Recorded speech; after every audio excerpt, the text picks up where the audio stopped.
Attack! Russia.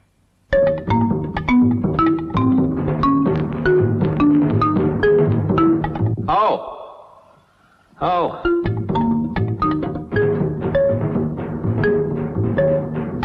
Base.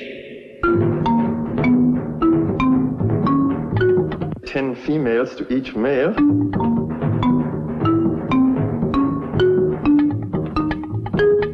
Coca-Cola machine. Fluids. The Doomsday Machine. Blast off!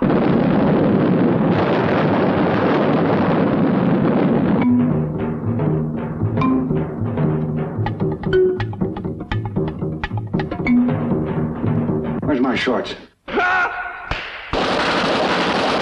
Where's the bathroom? Buck, should I get it? On the hotline. Doctor Strangelove. Or How I Learned to Stop Worrying and Love the bomb. A moving picture. Bonjour, bonsoir, je suis Pomme de Podcut et aujourd'hui je suis là pour vous parler du film Docteur Folamour ou Comment j'ai appris à ne plus m'en faire et à aimer la bombe. Doctor Strangelove. Or How I Learned to Stop Worrying and Love the bomb. A moving picture. En quelques mots, le Docteur Folamour, c'est un film en noir et blanc de 1964 de Stanley Kubrick qui se passe pendant la guerre froide. Et pour en parler, je ne suis pas seule, je suis avec Carmitch. Salut. Bonjour, bonjour. Alors, t'es avec moi parce que c'est toi qui m'as conseillé de voir ce film il y a déjà quelques temps, et du coup, on l'a vu ensemble. Oui. Et alors, est-ce que tu veux nous en dire un peu plus sur toi ? Oui, donc moi c'est Carmitch et je suis l'un des administrateurs de Fallout Generation et l'administrateur des archives de Voltec, qui est le wiki associé. Et on est une communauté de fans de la franchise Fallout. De fans francophones, donc. Oui, francophones. Ok. Et donc, toi, tu m'as parlé de ce film. Il me semble qu'il te plaisait parce que ça pourrait être presque un préquel à l'univers Fallout, finalement. Disons que ça pourrait expliquer comment s'est déroulée la Grande Guerre, qui est l'événement dans lequel, pendant 2 heures, les plus grandes nations vont s'échanger quelques missiles, quoi. Très bien. Donc Fallout, juste pour dire quelques mots pour les gens qui connaissent pas, c'est un jeu vidéo dans un univers post-apo nucléaire. Oui, post-apocalyptique, oui. Voilà, et qui se passe 200 ans dans le futur, je crois. Enfin, c'est suite à plusieurs dizaines d'années de guerre de ressources. Les nations décident de s'entretuer justement pendant ce qu'on appelle la Grande Guerre. Et les jeux se déroulent plusieurs dizaines d'années, voire plusieurs centaines d'années après cet événement-là. Ok. Alors, comme on l'a dit, donc, Docteur Folamour, ça se passe pendant la guerre froide. Ça parle de guerre nucléaire.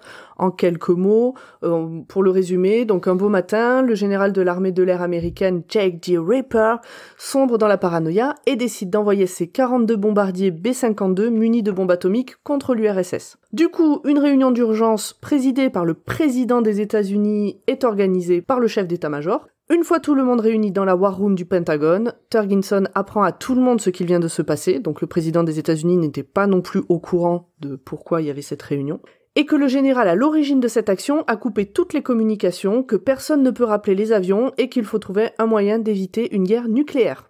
Alors parmi les participants à cette réunion, on retrouve entre autres le docteur Folamour, qui donne le nom au titre du film, qui est un ancien scientifique nazi transféré aux États-Unis, paraplégique dans un fauteuil roulant, et il a une personnalité un peu inquiétante, un peu perverse aussi parfois, et on sent qu'il est encore sous l'emprise de l'idéologie du régime nazi, mais comme il serait un expert en risque de guerre nucléaire contre l'URSS, on lui a demandé de venir. Donc en fait, il s'agit de l'adaptation d'un livre qui s'appelle 120 minutes pour sauver le monde, qui a été écrit par Peter George, que perso j'aurais bien aimé lire avant d'enregistrer l'épisode, mais comme il est plus édité, je l'ai pas trouvé. Bon, peut-être moi je le lirai une autre fois, puis je te le passerai après. Comme ça, tu le liras aussi. Bien sûr. Et dans les petits points Wikipédia, ce qu'on peut dire, c'est que Peter George, donc qui est l'auteur du livre, on le retrouve au scénario, avec Stanley Kubrick et Terry Southern. Et on retrouve aussi, par exemple, Peter Sellers, qui est un des acteurs. Et donc, parmi les acteurs, on retrouve comme on vient de le dire, Peter Sellers, mais également George C. Scott, Sterling Hayden, Slim Pickens ou encore James Earl Jones, qui a un petit rôle, mais bon, c'est la voix de Darth Vader, donc c'était important de le dire quand même. Comment il s'appelle Il fait quel rôle déjà dans Conan ? Il joue le rôle de Tul Sadum dans Conan le Barbare. D'ailleurs, Peter Sellers joue en fait 3 personnages. Il y a le colonel Lionel Mandrake qui joue l'anglais qui est coincé avec l'autre là. Il y a le président des États-Unis et le docteur Folamour qui n'est en fait pas présent dans le livre. Et pourtant qui a donné le nom au film. Ouais. Contrairement à ce qu'on pourrait penser en entendant le pitch, en 2000, ce film a été classé 3e meilleur film humoristique américain, donc derrière Certain Lamacho de Billy Wilder et Tootsie de Sidney Pollack, par l'American Film Institute. Et avant ça, en 89, la Bibliothèque du Congrès, c'est un peu comme la BNF mais aux États-Unis, l'inclut dans le premier groupe de films sélectionnés pour être préservés par le National Film Registry pour son importance culturelle, historique ou esthétique. Et puis au niveau des distinctions, il a été nominé pour 4 Oscars en 64 et les British Academy Film Awards du meilleur film et du meilleur film britannique en 1965. Donc on n'est pas les seuls à avoir aimé ce film. Beaucoup de gens vous le recommandent visiblement. Alors actuellement, on peut le voir sur Prime Video ou sur Canal+, si on a les abonnements, évidemment. Et alors, pourquoi est-ce qu'on recommande ce film ? Bah, il est bien. Ah, il est bien, il est en noir et blanc. Ouais, ça, on s'en fout. Ouais.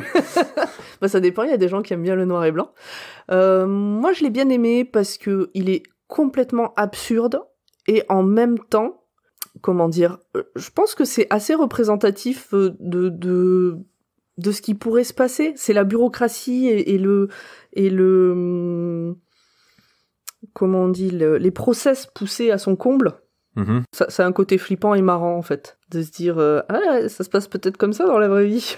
Puisque finalement, c'est l'histoire d'un type qui a beaucoup, beaucoup de pouvoir et qui sombre dans la paranoïa. Mais c'est même pas un salaud.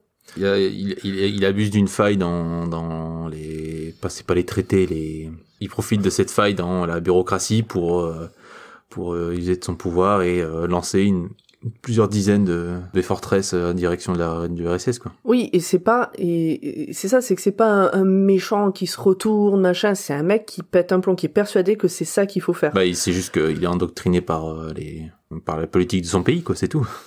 Bah, il est persuadé au début que l'URSS a empoisonné l'eau. Ouais, la fluoration de l'eau. Voilà. Et donc il faut absolument se venger. Et puis surtout, ça met aussi en avant cette espèce de course à l'armement entre les États-Unis, donc c'est en 64, donc c'est en pleine guerre froide qu'il a été fait le film, entre les États-Unis et l'URSS, à qui c'est qui fera le plus de mal aux autres, quitte à s'autodétruire. C'est marrant, c'est absurde, et c'est flippant. Toi, c'est un film que t'as vu avant ou après avoir découvert Fallout ? Est-ce que t'as vu ce film parce que tu connaissais Fallout ? Non, mais je l'ai vu en même temps que toi. Ah, tu le connaissais pas avant ? Bah non, je l'ai déjà vu, j'ai déjà vu des extraits, des passages, mais... Oui, d'accord, donc t'as découvert Fallout, t'as entendu parler de ce film, tout ça, et tu l'as vu avec moi il y a un mois à peu près. Ok. Et toi, du coup, pourquoi t'as bien aimé ce film ? Bah déjà parce qu'il est bien. Je trouve que le scénario est plutôt bien fait et tout, il est réussi. Et aussi parce que je trouve qu'on retrouve dans ce film quelques situations qu'on pourrait retrouver dans les premiers jeux de la série, et qui seraient traitées de la même manière. D'ailleurs, c'est évident que les devs des premiers Fallout ont emprunté un peu de cet humour. On sent l'inspiration. Ouais, voilà. Du coup, le lien est assez évident. Dans les premiers Fallout, c'est une inspiration. C'est-à-dire que ça se sent dans l'écriture du jeu. Mais dans Fallout New Vegas, il y a une référence directe où il y a le nom d'un défi qui s'appelle Aimer la bombe, où c'est une petite référence au nom du film. Et il y a aussi...